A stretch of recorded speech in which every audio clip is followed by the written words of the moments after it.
It started on a rainy Thursday afternoon. Zuri Morris had just finished a long shift at the community health center, her mind heavy with patient charts and quiet heartbreaks. All she wanted was a place to call home, something calm, something hers. She'd found it online. A modest but charming craftsman house on Sycamore Lane, not too far from the park. She had driven by twice just to see it in daylight. Something about it made her feel steady.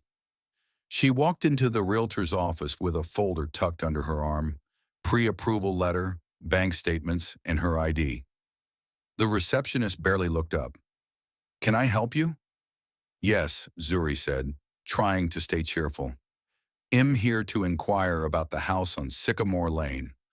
I'd like to make an offer." The receptionist furrowed her brow. "Do you have an agent?" "No. I'm purchasing directly. Everything's in this folder." She handed it over.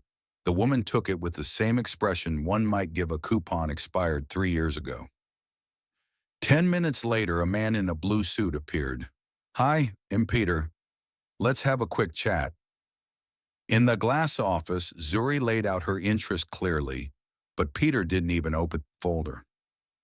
"Well, I'll be honest with you," he said, steepling his fingers. "This neighborhood's pretty tight-knit. Sellers tend to prefer buyers who fit in." "Fit in?" Zuri raised an eyebrow. "People they're comfortable with. You know, families, long-term folks." Zuri gave a small laugh. "I'm a nurse practitioner. I've worked in this town for 8 years.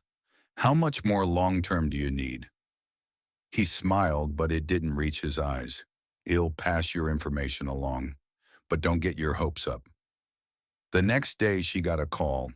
The sellers decided to go with someone else. No explanation, no opportunity to counter, nothing.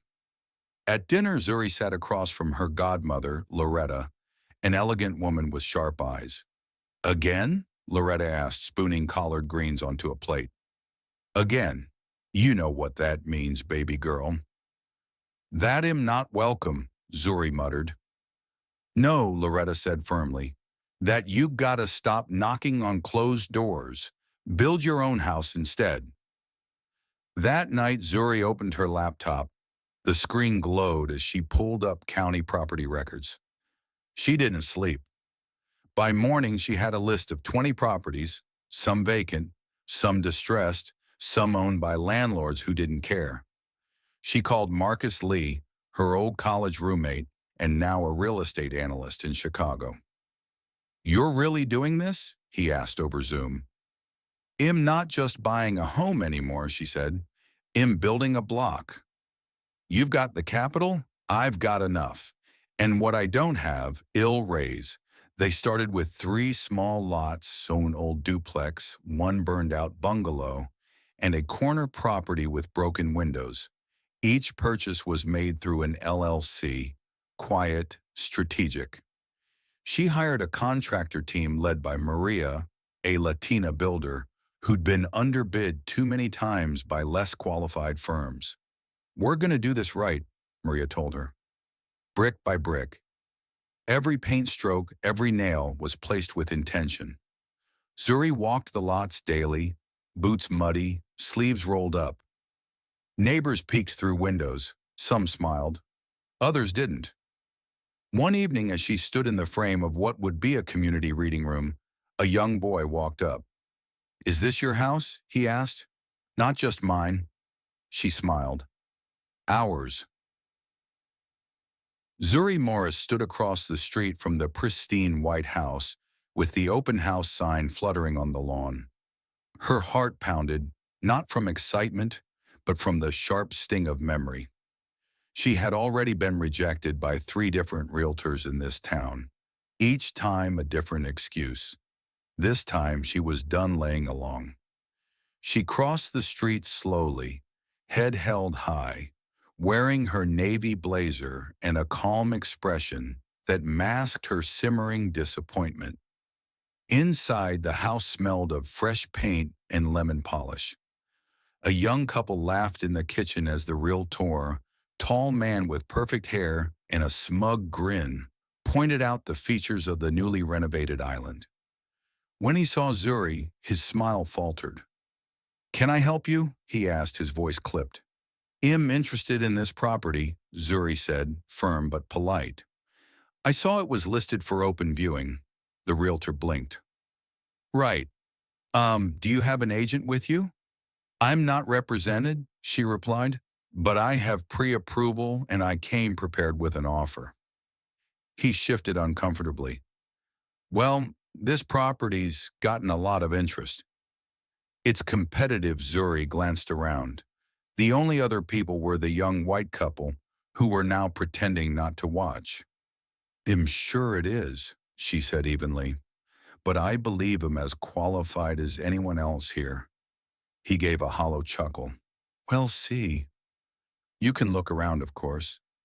She walked the room slowly, her fingers grazing the clean windowsills, the polished doorknobs. She imagined her books in the built-in shelves, her dog curled in a sunny corner. But she also felt the weight of every condescending glance, every microaggression she'd endured in this process.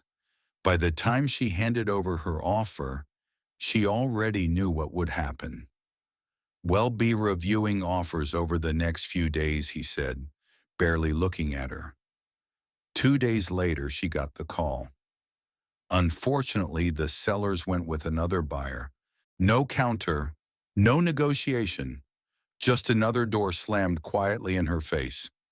She sat in her apartment that night, papers spread around her like a war map. Zuri Morris was not a woman who took no for an answer, not when it was drenched in prejudice. Her voice echoed in her own ears as she made the decision. "If they won't sell me one house, I'll just buy them all." It started with research. Property records, zoning maps, demographic data. She knew the area was turning. New restaurants, young families moving in. It was ripe, and she had the funds. She called her investment partner, an old college friend, Marcus Lee. "Zuri, are you sure you want to go this far?" "I don't want revenge," she said, her tone calm. "I want justice, and maybe a little dignity back." He chuckled. "Then let's make it happen." Within a month, she had made quiet offers on 3 other properties through anonymous LLCs. 2 accepted immediately. The third held out until they saw her above asking price. Zuri didn't step foot on those properties. She had contractors, architects, and a vision. She created a small community improvement firm. Her team included black and brown designers, developers, and even a young woman who'd been denied a lease for wearing her natural hair. As the renovations began, the same realtor drove past the sites, confusion on his face. Zuri saw him one morning as she walked the new sidewalk path lined with saplings. "You again," he said, incredulous. "I'm just visiting my neighborhood," she smiled, the sun glinting off her sunglasses. He stood speechless as she strolled past. Back at her car, Zuri sat for a moment, breathing in the scent of the blooming cherry blossoms they had planted. She wasn't finished. Next stop, the local planning board. If the neighborhood was going to change, it would change with intention, and justice would be written into the blueprints. It started with an anonymous letter. "You don't belong here." Zuri read it twice. The words burned into her hands as if the paper itself carried the heat of resentment. She didn't tell Loretta. She didn't tell Marcus. Instead, she pinned it on the bulletin board of the community kitchen she had just finished renovating, right beside the photo of the block before and after. The neighborhood was changing, brick by brick. She had transformed it. The graffiti-covered walls were now painted murals by local artists. Empty lots were now urban gardens, maintained by teenagers she paid to learn landscaping. But not everyone liked the change. One evening, a group of long-term residents requested a town discussion. The term felt ironic. Most of them had never looked her in the eye until now. Zuri showed up in a navy blue pantsuit, not to impress, but to remind them she belonged. The meeting was held in the church basement on the corner of Sycamore and 8th, folding chairs, lukewarm lemonade, and side eyes. A man named Greg stood up first. He was the president of the Neighborhood Association, a title he mostly used to shut down community skate parks. "We're just here to express some concerns," Greg began. "There's been a lot of change lately, and while we appreciate progress, some of us feel a bit displaced." "Displaced?" Zuri asked, her voice calm. "This used to be a quiet street. Now there's construction, events, people who, well, people who aren't from here." A few murmurs of agreement rippled through the room. Zuri waited until it got quiet. "Let me be clear," she said. "I didn't displace anyone. I bought properties no one cared about. I fixed homes no one wanted. The gardens, the reading room, the tutoring center, that was me. And not one person's rent has gone up because of it." "But you bought them under a company name," someone else said. "Why so secretive?" Zuri took a deep breath. "Because when I tried to buy a single house, I was told I didn't belong. When I showed up as myself, I was shut out. So I stopped asking for permission." Silence. Even Greg didn't have a comeback. Then an older woman in the back stood up. Ms. Edith. She'd lived on the block for over 40 years. "I remember when that bungalow on the corner was nothing but broken bottles and rats. My granddaughter reads books there now. So if this is what not belonging looks like, maybe we needed more outsiders." Some people clapped. Greg tried again. "This is about transparency, about process. It's about control," Zuri replied. "But you lost that when you ignored people like me. You don't get to decide who belongs anymore. We do together." That night, she walked home under the glow of solar lights installed last month. Kids laughed on the porch of the new youth center. An elderly man watered the raised bed of tomatoes she'd planted beside his porch. She passed the mural on the corner, a towering image of community hands, painted by a teen named Rashad, who used to tag back alleys. Zuri paused, looking up at it. Then she walked inside, locked the door, and opened her notebook. Next page, the community clinic. He went picked up that night. Zuri stood on her porch, arms crossed, staring out at Sycamore Lane as trees swayed like they held their breath. The quiet wasn't peace, it was pressure. Like the neighborhood itself knew something was coming. 3 nights had passed since the church basement meeting. 3 nights since Greg and his crew tried to challenge her right to be there. And 3 nights since she'd found the second letter. "Watch yourself." No return address. No handwriting she recognized. Just block letters, cut from magazines like some bad crime drama. She didn't take it to the police, not yet. Instead, she sat in her living room that night, lights off, watching the window.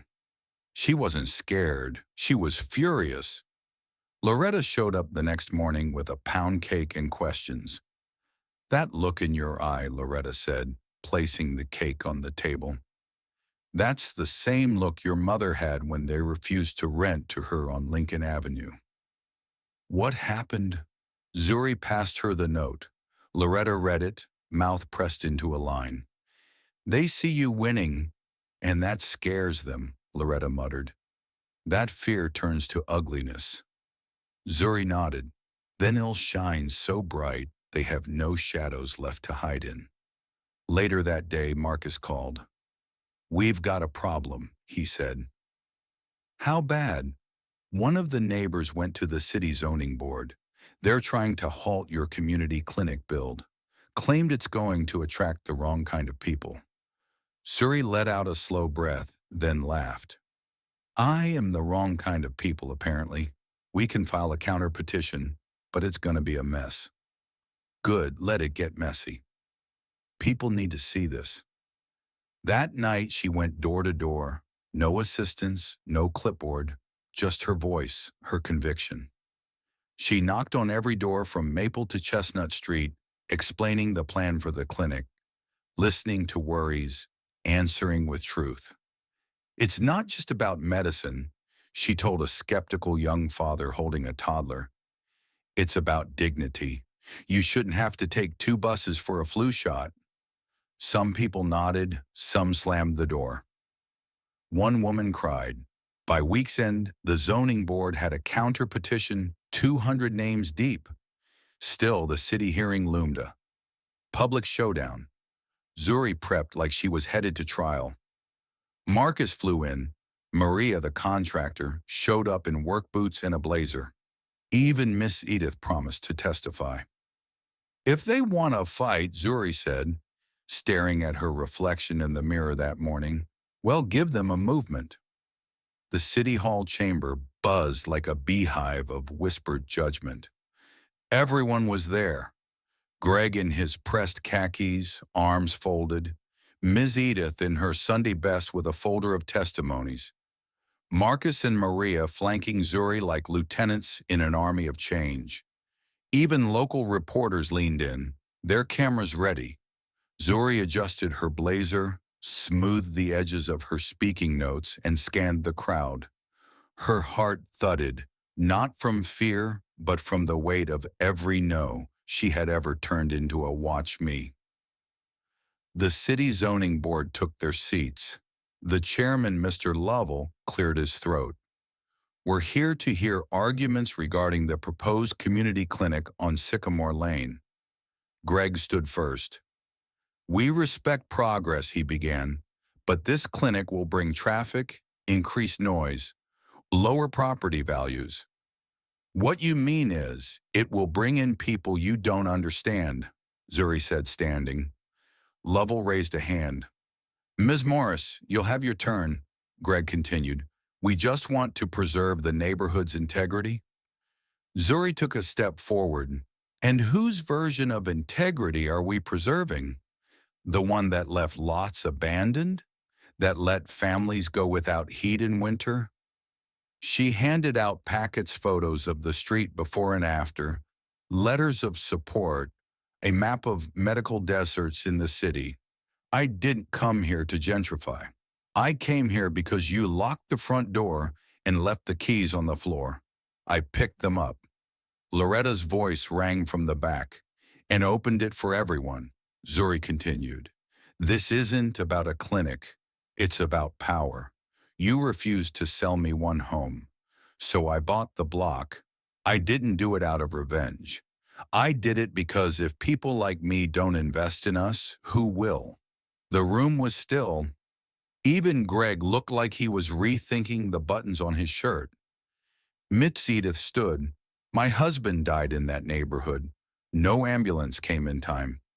If a clinic keeps one more wife from that pain, then we're not just improving the street, we're saving lives. Applause started small, then swelled. Lovell turned to his colleagues. After a hushed deliberation, he faced the crowd. The board votes in favor of approving the community clinic on Sycamore Lane. A gasp, then cheers. Outside, cameras flashed. Marcus hugged Zuri. Maria raised a fist. A reporter asked, What's next for you, Miss Morris? Zuri smiled. You refused to sell me a house. So I built a neighborhood. Now I'm building futures. She turned to walk down the steps, sunlight catching the mural across the street. A dozen hands painted in color, reaching upward. Rashad's signature shown in the corner. This time, no anonymous letters, just thank you notes.